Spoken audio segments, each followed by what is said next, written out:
দিদি, এসো এসো, বসো। কেমন আছিস তুই? আমার আবার কি হবে, আমি খুব ভালো আছি।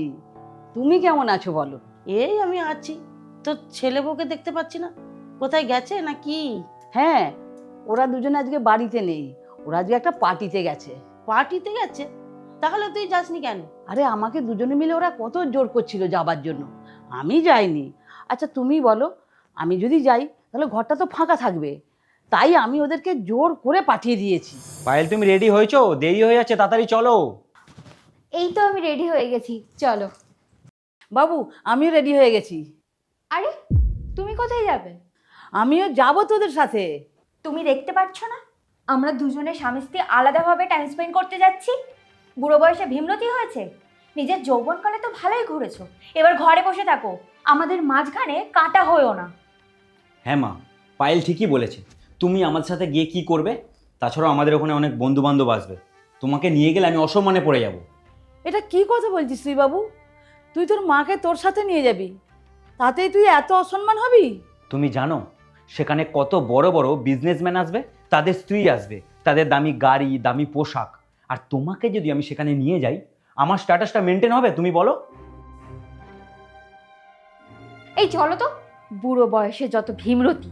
আর শোনো, ঘুমানোর দরকার নেই, কারণ আমরা অনেক রাত্রি করে ফিরবো। আর ফোনটা তোমার কাছে রাখবে, না হলে এসে আমাদের বাইরে অনেকক্ষণ অপেক্ষা করতে হবে। আর শোনো, ফ্রিজে দুপুরের খাবার রাখা আছে, রান্না করতে হবে না, ওগুলোই খেয়ে নেবে।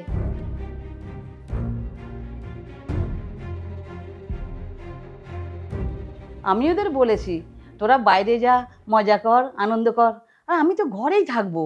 তুমি জানো না দিদি, ওরা কিছুতেই শুনবে না, তাই আমি ওদের জোর করে পাঠিয়ে দিয়েছি। বাহ, খুব ভালো। আর তোর ছেলে বৌমা তাও তোকে জিজ্ঞাসা করে। আর আমার দুঃখের কথা কি বলবো। আর আমার কথা ছাড়, তোর শরীর এখন ঠিক আছে তো? আমি অনেক ভাগ্যবান বুঝলে, ভাগ্য করে অমন একটা ছেলে বৌমা পেয়েছি। আরে কিছুদিন আগে তো আমার খুব শরীর খারাপ হয়েছিল, আমার শ্বাসকষ্টের প্রবলেম হচ্ছিল। ছেলে তো অফিস যাওয়াই বন্ধ করে দিল, আর বৌমা বাড়ির সমস্ত কাজকর্ম ছেড়ে ওরা দুজনে মিলে আমাকে নিয়ে বসেছিল। বাবু, আজকে আমার শরীরটা খুব খারাপ, তুই অফিস থেকে আজকে ছুটি নিয়ে নে না বাবু। মা, তুমি কি বলছো? তুমি জানো আমাদের সংসারে খরচ কত? বাচ্চার পড়াশোনা, তোমার ওষুধ খরচ, কারেন্টের বিল, গাড়ির ইএমআই, সব আমাকে চালাতে হয়, পুরো সংসারটা আমাকে দেখতে হয়। আর তোমার এই সামান্য শরীর খারাপের জন্য আমি অফিস ছুটি করে ঘরে বসে থাকবো? আজকে আমার শরীরটা খুব খারাপ, সেই জন্যই তোকে বলছিলাম বাবু।